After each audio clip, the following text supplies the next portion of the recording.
Cheers from Japan, I'm the Tokyo Toy Bastard. Welcome to my special presentation for Iconicon 2022. This is the history of Godzilla toys.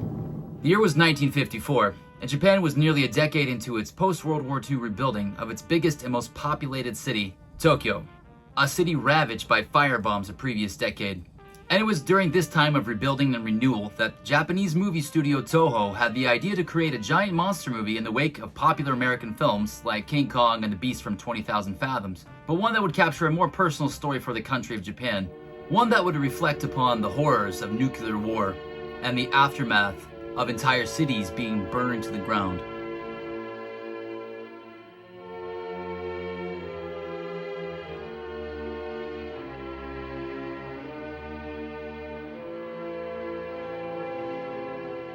That film would be called Godzilla, which subsequently would be released internationally in America and other English-speaking countries, dubbed more catchy and appealing to Western audiences, Godzilla. But it wasn't until a decade later in 1964, after the popularity and huge financial successes of the monster mashup films King Kong vs. Godzilla and Godzilla vs. Mothra, which appealed much more to a younger demographic than the much darker original film, that the notion of producing toys of Godzilla began to surface. The first of which, surprisingly not even being a Japanese company. Enter Aurora Plastics Corporation and their original Godzilla model kit.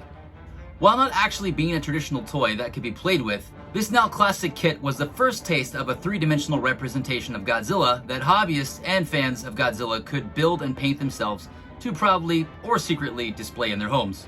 Later that same year in Japan, plastic model kit and 10 toy company, Marusan, who up until this point was mostly known for their 1950s 10-toy Cadillacs and the very first Japanese plastic model kits ever produced, acquired the license to produce Godzilla toys. Rumored to have based their sculpts on the then newly released Aurora Godzilla model kits, Marusan stepped things up and not only produced their very own Godzilla plastic model kit, but also a tin version, both of which were motorized by a battery-operated remote control.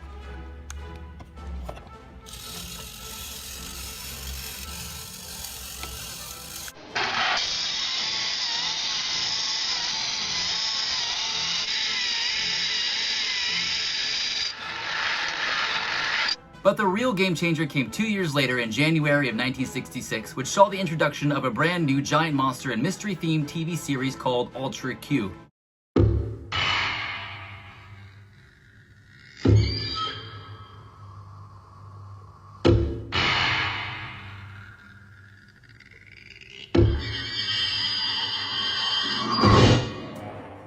With its crossbreeding of the kaiju film and the science fiction mystery show in the same vein as The Twilight Zone, Ultra Q was a huge hit with Japanese audiences, kids and adults alike.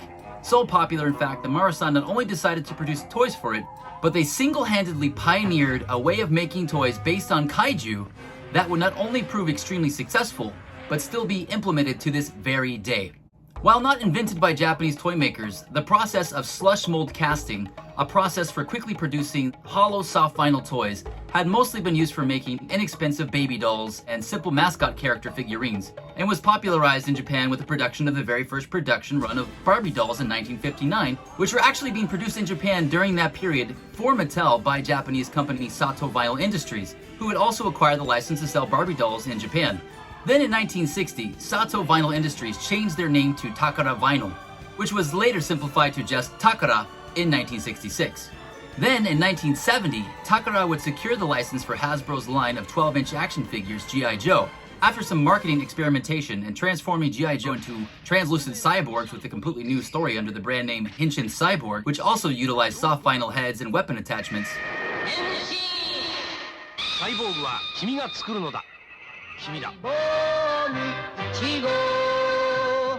4 years later, an oil crisis and rising production costs would force Henshin Cyborg to be micro-sized, birthing the world's very first 3 3/4 action figure in 1974, Microman.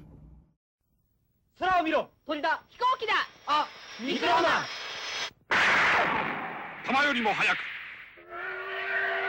力は機関車よりも強く。高いビルディングもひとっ飛び。そうです。ミクロマンは地球の正義と真実を守るため日夜戦い続けているのです。ミクロマン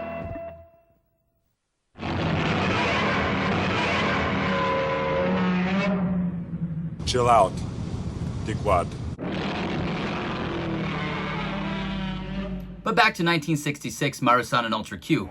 With this relatively new and inexpensive method of creating soft vinyl dolls using slush mold casting, Marusan debuted their very first line of soft vinyl kaiju toys in Japan, based on several monsters from Ultra Q. Marusan had previously coined the term pla model, a term that is still used today and is an amalgamation of the English words plastic and model, began to popularize the amalgamated Japanese term for soft vinyl, Sofubi.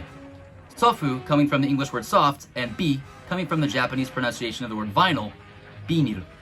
With the success of Marusan's first line of Sofubi Ultra Q Kaiju, along with high ratings of the television show itself, garnering the second season under the new title Ultraman, Marusan got busy cashing in on this new kaiju boom, following up their Ultra Q series not only with a Sofubi representation of Ultraman, but also with what is now an iconic piece of Japanese toy history, the very first soft vinyl Godzilla figure.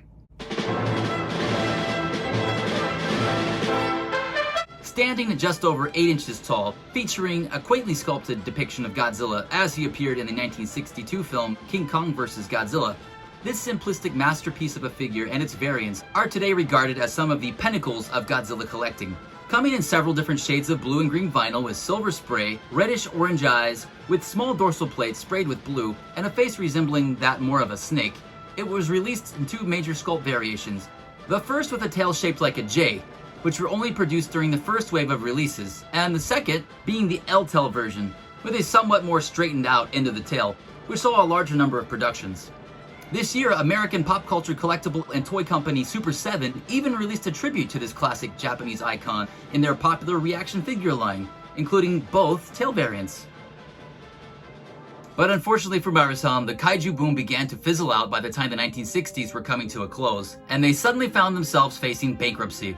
But like any great comeback story, Marusan not only returned, they somehow multiplied into 3 new companies. Well, sort of. Each with their own business models focusing on specific aspects of toy production, and often utilizing the existing molds produced by Marusan. Marusan continued to produce plastic model kits and soft vinyl toys. However, due to the distribution of their original slush and injection molds to the 2 newly established sister companies, their productions were mostly original characters and knockoff monsters that only resembled popular kaiju of the decade, and didn't require any form of licensing. Another offshoot, the newly founded Fuji Hobby, specialized in manufacturing and selling military-based model kits, while the third and most important newly founded company in this story up to this point, Bullmark, was established and operated by the brother of Marusan's original 2 founders. Bullmark not only acquired most of the old Marusan soft vinyl molds, they also obtained all of the Godzilla and Ultraman licenses.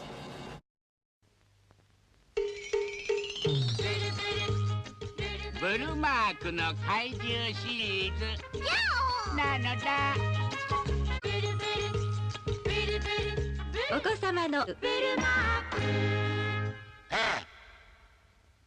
During its first year of operation in 1969, Bullmark reissued several of the original Marusan figures, using modified versions of the original mold with a new trademark stamp on the bottom of the foot.